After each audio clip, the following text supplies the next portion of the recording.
હું પ્રિતેશ મોડિયા મારી YouTube channel પર આપનું હાર્દિક સ્વાગત કરું છું। કેમ છો મિત્રો? આજે મિત્રોથી મારે શરૂઆત કરવી છે, કારણ કે આજે આપણે ચર્ચા જે કરીશું એ બધી મિત્ર પર કરવાના છે। મિત્રતા અને મિત્ર એક એવો રૂડો શબ્દ છે કે જેમાં બે વ્યક્તિઓ આત્મીયતાથી અને ખરા ભાવથી જોડાયેલા છે। તમે જાણતા હશો કે બંને વચ્ચે લોહીનો સંબંધ નથી, પણ છતાં બંને જણા મળે છે અને એમના વિચારો આપલે થાય છે અને એમની વચ્ચે મિત્રતા બને છે। એટલે મિત્રતા એક એવો સંબંધ કહેવાય કે જે આપણે કહીએ ને કે આપણા દુઃખ છે એ આપણે પહોંચાડી શકીએ, એ બી સરનામા વગર ટપાલ ટિકિટ પહોંચી જાય। આપણા આનંદ અને વ્યથા એ આપણે વહેંચણી કરવી હોય તો પણ આપણે ત્યાં વહેંચણી પણ કરી શકીએ। એનું સરનામું એટલે આપણું મિત્રતા વિશે આમ તો જોવા જાય ને તો ઘણું બધું લખાઈ ચૂક્યું છે, ઘણું બધું બોલાઈ ચૂક્યું છે। એટલે એના વિશે તો જેટલું પણ બોલીએ ને એટલું ઓછું છે। અને બોલવા જઈએ ને તો ઘણું બધું બોલાય, લખવા જઈએ તો ઘણું બધું લખાય। આપણે જોયું હશે કે મિત્રતા પર મૂવી પણ કેટલા બન્યા છે। આપણે જોઈશું તો યારાના, દોસ્તાના અને બીજા ઘણા પિક્ચરો બન્યા છે। એના પર સોંગ પણ એટલા જ બન્યા છે।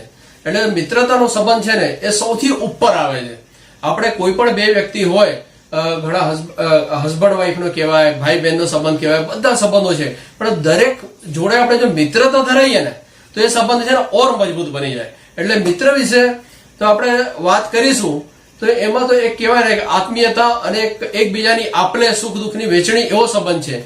દરેક વ્યક્તિને દુનિયામાં એક એવો મિત્ર હોવો જરૂરી જ છે કે જેના જોડે આપણે આપણા સુખની બી વહેંચણી કરી શકીએ અને દુઃખની પણ વહેંચણી કરી શકીએ।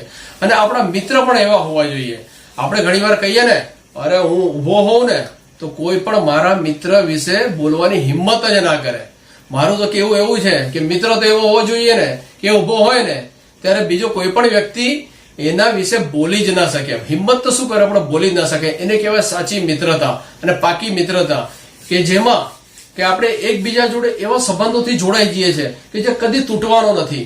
અને મિત્ર એટલે તો બે આકાશમાં ઉડતા એવા પક્ષીઓ કે જેની વચ્ચે અતુંટ અને કહેવાય કે બિલકુલ અદ્વિતીય સંબંધ હોય ને મુક્ત વિહરતા પક્ષીઓ છે કે જેના વગર આપણને એક પણ દિવસ ચાલે નહીં।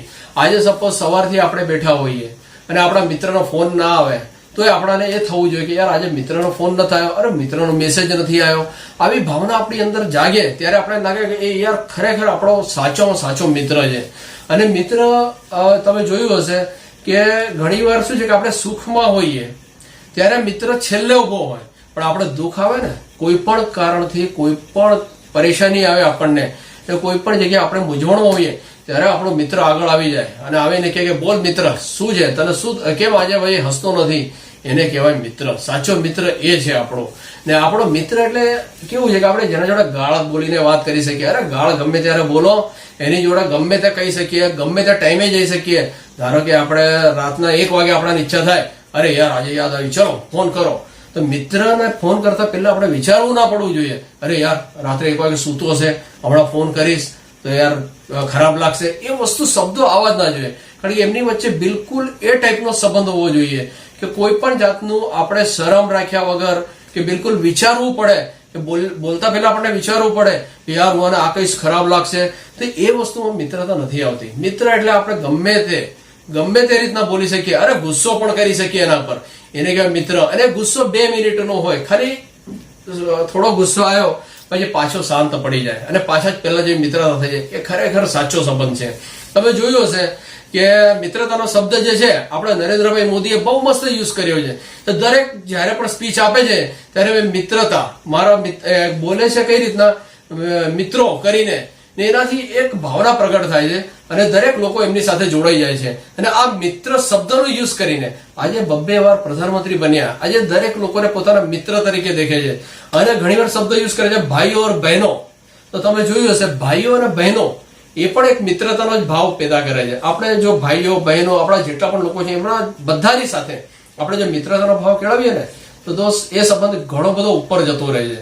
અને ખાસ જોયું હશે તો આપણા કૃષ્ણ ભગવાન પરમ પુરુષોત્તમ કૃષ્ણ ભગવાન છે, એમને પણ જોયું કે મિત્ર એમનો સુદામા આજે દુઃખી છે છતાં એમને એમના મનની વાત પણ જાણી લીધી। મિત્રે કશું એની દુઃખની વાત ના જણાવી છતાં એમના દુઃખ પણ દૂર કરી દીધા। આને કહેવાય છે મિત્રતા। ખરેખર મિત્રતા એટલે હવે આપણે આના વિશે તો શું કહીએ, પણ આ એક એવો સંબંધ છે કે જ્યાં આપણે જેટલા પણ આગળ જઈશું, જેટલા પણ આગળ વધીશું મિત્રતામાં, એમાં મજા જ મજા અલગ આવે. આપણાને એવું કેવું જોઈએ, આપણો મિત્રની વાઈફ છે ને એવું કેવું છે કે આપણે જઈએ ને, જો આવી ગયો તમારો આ ખાસ આવી ગયો એમ કે, અને ગુસ્સો કરવી જોઈએ, ત્યારે લાગે કે મિત્રતા છે આપણી. મિત્રો, બે છોકરાઓ વચ્ચે પણ મિત્રતા હોઈ શકે, છોકરા અને છોકરી વચ્ચે પણ મિત્રતા હોઈ શકે, બે છોકરીઓની મિત્રતા હોઈ શકે.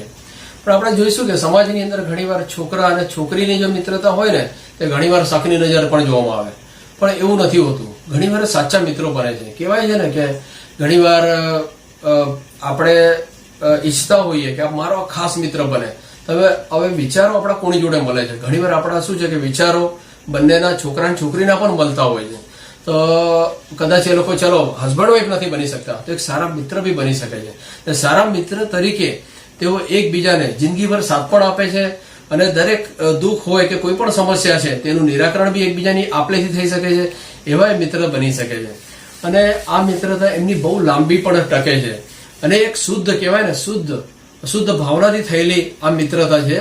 અને મિત્રતાની વચ્ચે આપણે ઘણી બધી વાતો બીજી પણ કરવી છે કે લોહીનો સંબંધ નથી, પણ આજે છતાં આપણે ફેમિલી મેમ્બર જેવો બની જાય છે મિત્ર.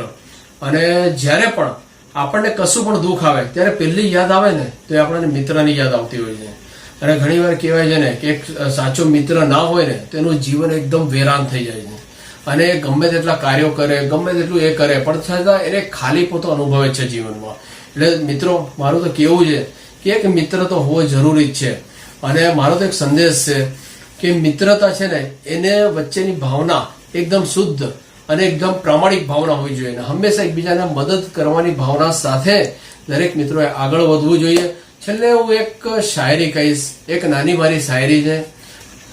લોગ રૂપ દેખતે હૈ, હમ દિલ દેખતે હૈ, लोग सपने देखते हैं, हम हकीकत देखते हैं, लोग दुनिया में दोस्त देखते हैं, हम तो दोस्तों में दुनिया देखते हैं.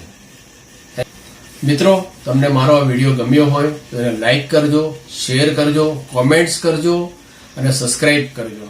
Thank you very much.